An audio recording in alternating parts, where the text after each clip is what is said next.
Hey everyone, Dante here with the Raging Geek. It's Monday, June 9th. Actually, Tuesday, June 10th. It's just a little past midnight. But earlier today, went to a store in Manalapan, New Jersey called J2Games.com.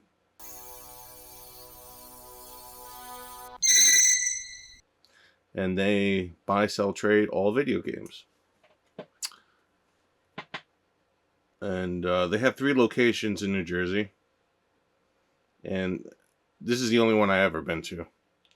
Now, how I came about this store is via Zapp's Comics, right across the street in Manalapan, New Jersey.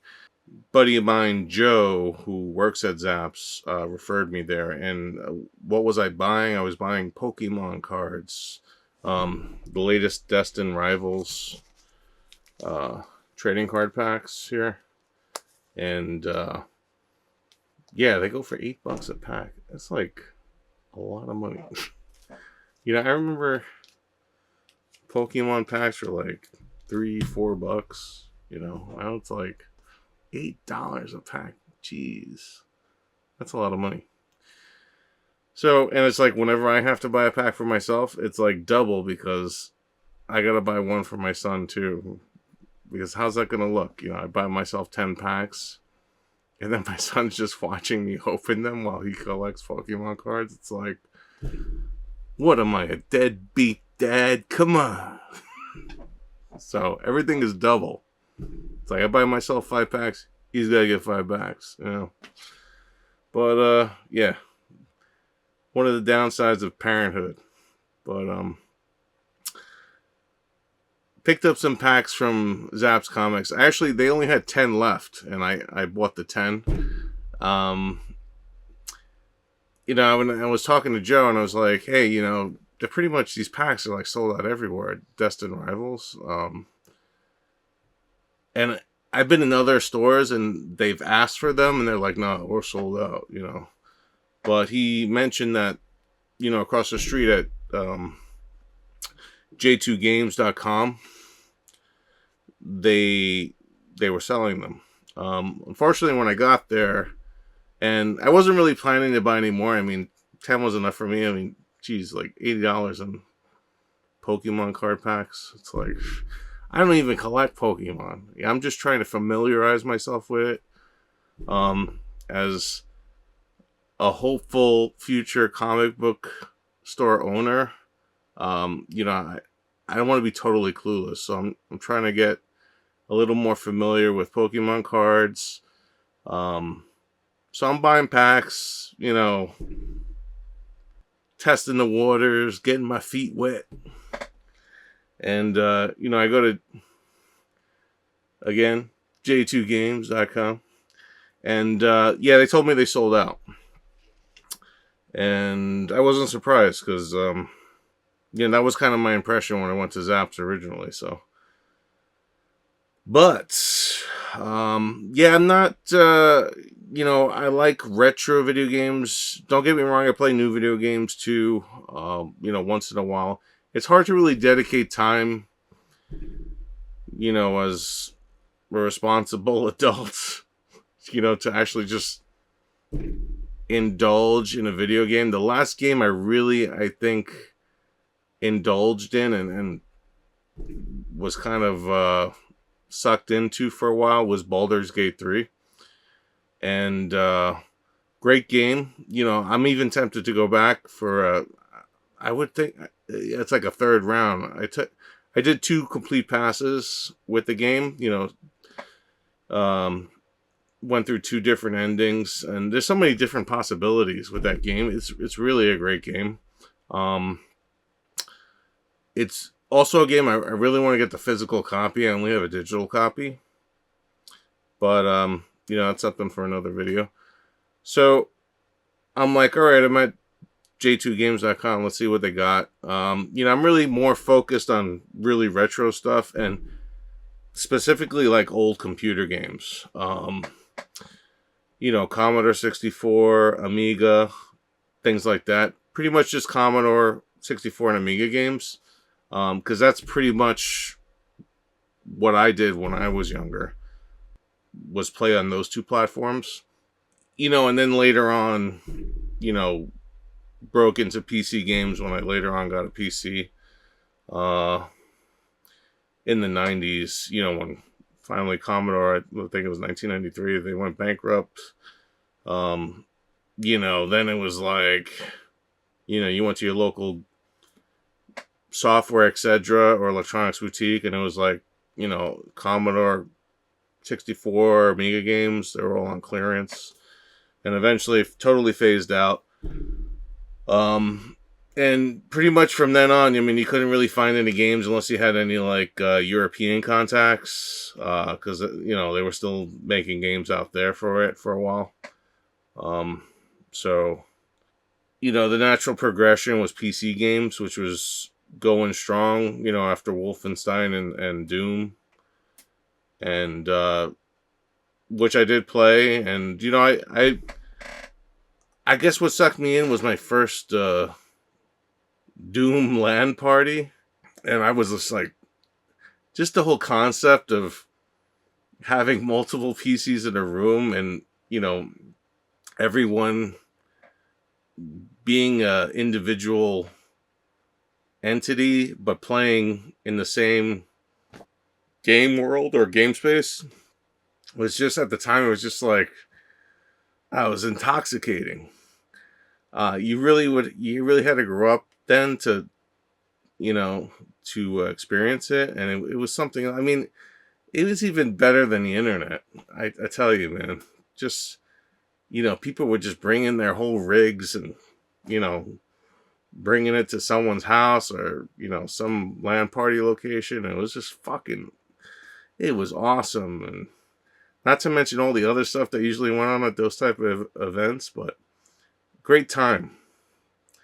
And unfortunately, I don't think something like that ever is ever going to come around again. But back to J2Games.com, and I know I get distracted a lot. It's just I start talking about things that I really like, and there I go. But bargain bins, another big thing that I'm totally crazy about. Anything with a bargain, clearance, I'm there. Flea markets, anything that's resembles some sort of treasure hunt, I'm there. If you watch the channel, if you're a toy or comic collector, it's the same thing. You're looking for bargain bins, treasure hunting, looking for comics. Same thing with video games. They had some bargain bins, $2 bargain bins, 2 big bins, and I was like, hey, what the heck? I asked the gentleman there. His name was Tyreed. Really nice guy. Asked him, do you have any computer software? They don't really deal too much with computer software. They actually did have a couple of Commodore 64 games, mostly sports games, which I'm just like, eh. They had one game that I've never seen before, and I'm going to share it with you. And it's from 1981, so I'm guessing this is like maybe a VIC 20 game. I can't recall exactly when the 64 was launched. I think it was like 83, right? I'll share that with you. Back to the bargain bin. A lot of 5 1/4 floppy disk games. Even cartridge games that I found in the bargain bin. And I was just like taking them all. And then you had a lot of early 90s PC games. StarCraft, things like that. And I was like, for $2, I was just bring it on. I was just taking them all, and actually a couple of VHS cassettes too. So let me share what I got. This is J2Games.com in Manalapan, New Jersey. And let's see what I got. All right, so I'll start with the only one thing I didn't buy in the bargain bin. And from the look of it, it's got a gold stamp computer game of the Year nominee. And it's 1981, but it's called Crush, Crumble, and Chomp. And a very interesting game. And in short, going by the description here, it's a computer-generated metropolis, and you are the villain. There's 6 monsters, 4 cities, 5 game objective, over 100 possible scenarios. They say it's for one monster, so it's one player. You're the monster. But yeah, taking a look at it, let's open up the box. And the reason I've been buying these cassettes is because I recently acquired a second Commodore 64. So I had 2. I have the brown bread box or bread bin Commodore 64, as I like to call it, and the one that which I used in school, but the one I actually had when I was little in my house was the white one, or the cream one, that version. So I bought this Data cassette 1531 drive. I drove out to Pennsylvania for this, and I got it along with a 1084 Commodore monitor. Really great price I got it for. I think this and the monitor I got for like $100. And then I got a whole bunch of other retro stuff from that place, but that's another story for another time. But yeah. So no problem with cassettes. I'm like, bring it on. I want to test out this drive anyway. Crush, Crumble, and Chomp, the Movie Monster game. This is by Epix Games. Epix computer software. If you look at this retro pamphlet here, really cool. Really shows you all the games that they had, arcade classics, fantasy games, all sorts of stuff, action games.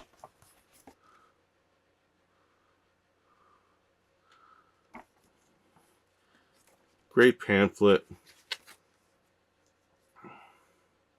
I mean, regardless of the game, just the box is just full of so much nostalgia. It comes with the manual and a whole bunch of instruction booklets for each monster you can play. Or they're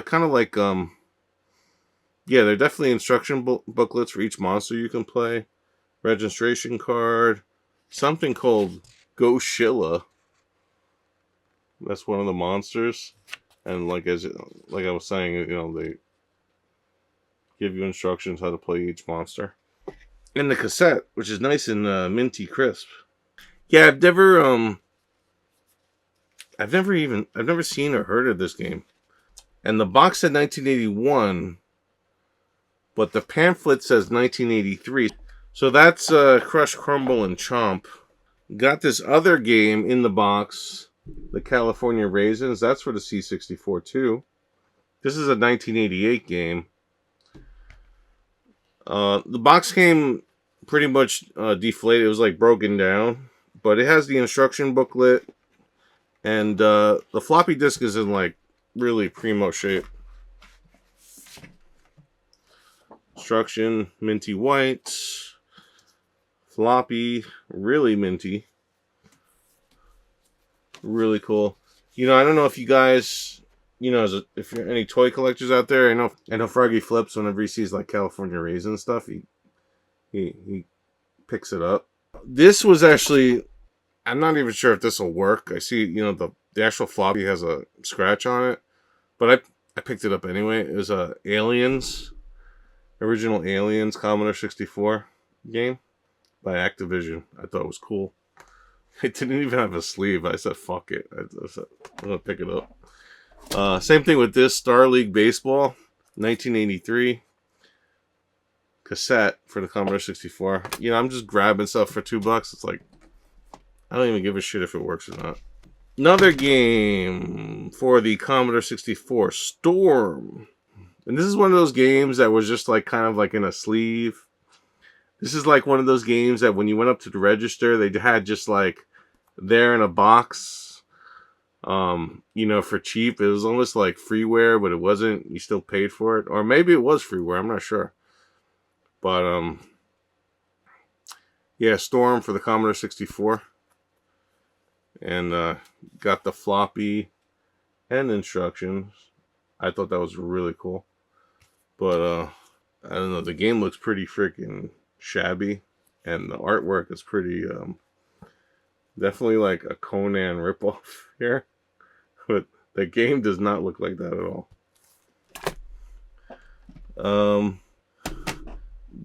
And the last of the Commodore 64 games got this world-class golf, and not too bad for the Commodore 64. Seems kind of close to like maybe something you would see on like the NES. But yeah, it had the box. It's complete. Has the software and the instructions. So I was like, for $2, fuck it, get it. World Class by Access Software, Commodore 64, 1987.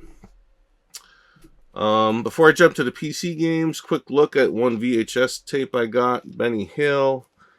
If you're like any of the other Gen Xers, you know, I was a kid. And when unsupervised, this was definitely something I was watching always. And yeah, definitely for all you Gen Xers out there who are filled with toxic masculinity, this guy was like your instructor. Love Benny Hill. Okay, PC games. Got an original Warcraft Orcs and Humans.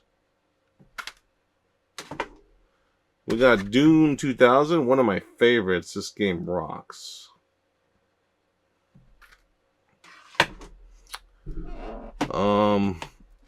Got a nice copy of StarCraft here.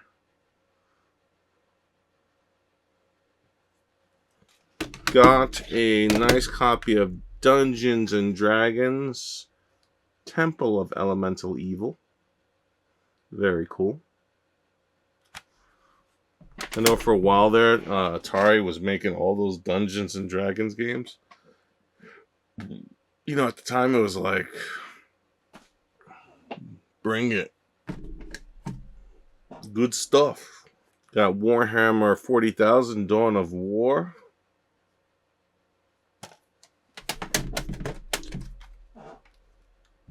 And got a copy of TIE Fighter Wars. Another copy of StarCraft with the key. This is more of an original copy.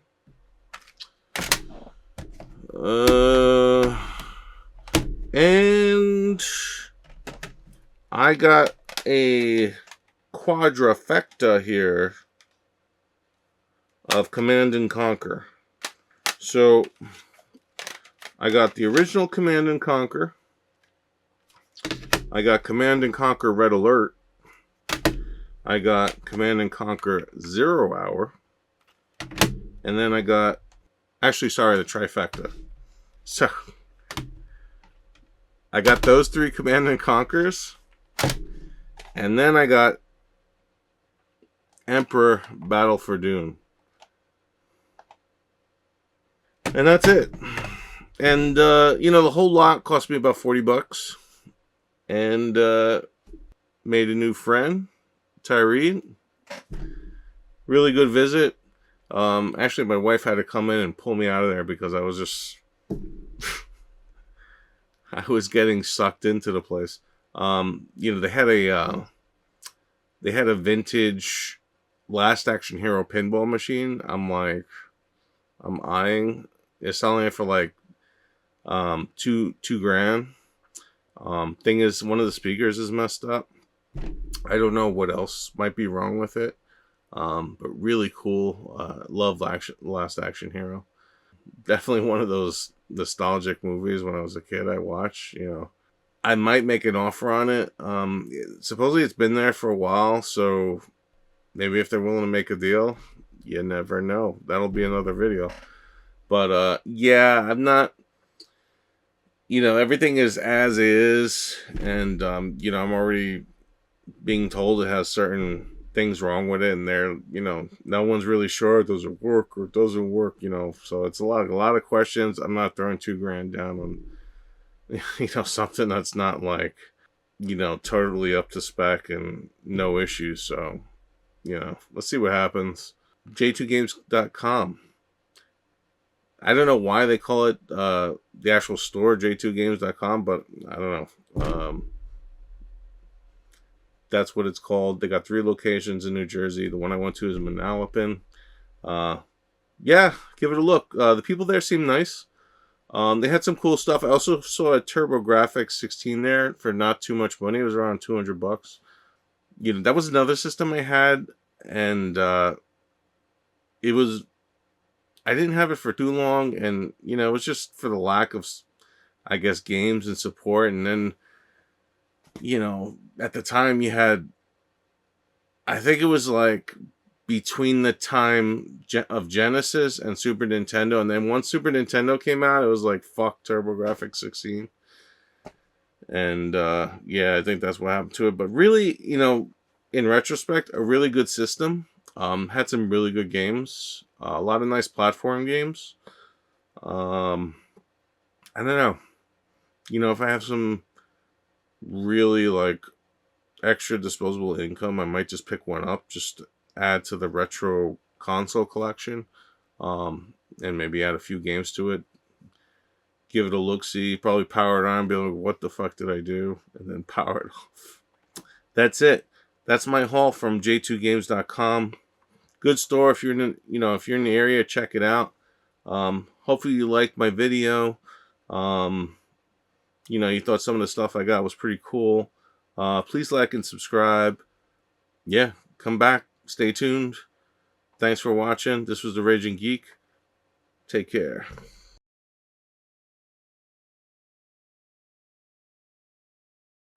Raging Geek.